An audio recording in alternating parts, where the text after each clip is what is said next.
C'est pour nous apprendre ce que c'était qu'une vie concentrationnaire dans un camp d'extermination.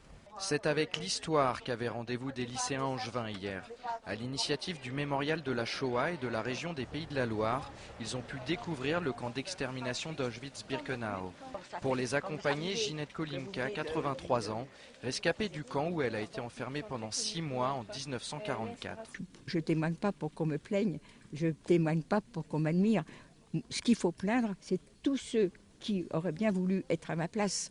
Ceux-là sont à plaindre parce que ceux-là ont perdu leur vie bêtement. Non, pourquoi que je témoigne? C'est pour essayer de faire comprendre aux jeunes, mais je ne suis pas moraliste, je ne sais pas comment trop m'exprimer, mais pour éviter qu'un autre Auschwitz, qu'un autre Birkenau arrive. À l'heure actuelle, il ne reste plus grand-chose de Birkenau. Chambres à gaz et baraquements ont été détruits, mais ce qui reste visible fait froid dans le dos. Il suffit d'observer pour se rendre compte de l'ampleur de la tragédie. Est-ce qu'il y a des danseuses parmi vous? C'est très dur. C'est pas très... Je saurais même pas comment trop m'exprimer. Émotion toujours, à la fin de la visite, plusieurs élèves ont lu des poèmes sur cette triste période de l'histoire.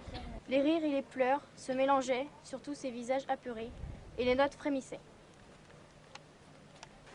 Une minute de silence a ensuite été respectée pour rendre hommage aux victimes de la Shoah. Dans l'après-midi, les élèves se sont rendus au musée d'Auschwitz. Ils y ont visité de nombreux blocs à l'intérieur desquels sont exposés les stigmates de l'extermination organisée par le régime nazi. Des images d'horreur et d'incompréhension qui témoignent de la folie des hommes responsables du plus grand génocide qui n'ait jamais existé. Ça se définit pas, c'est horrible, c'est pas imaginable. C'est inhumain, quoi. C'est choquant.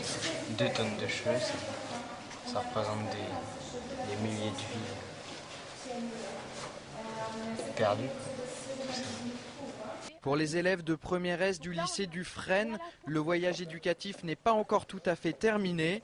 Ils interviendront dans une école primaire à Sainte-Jamme pour témoigner de ce qu'ils ont vécu. Ils s'apprêtent également à réaliser un film pour pérenniser le devoir de mémoire.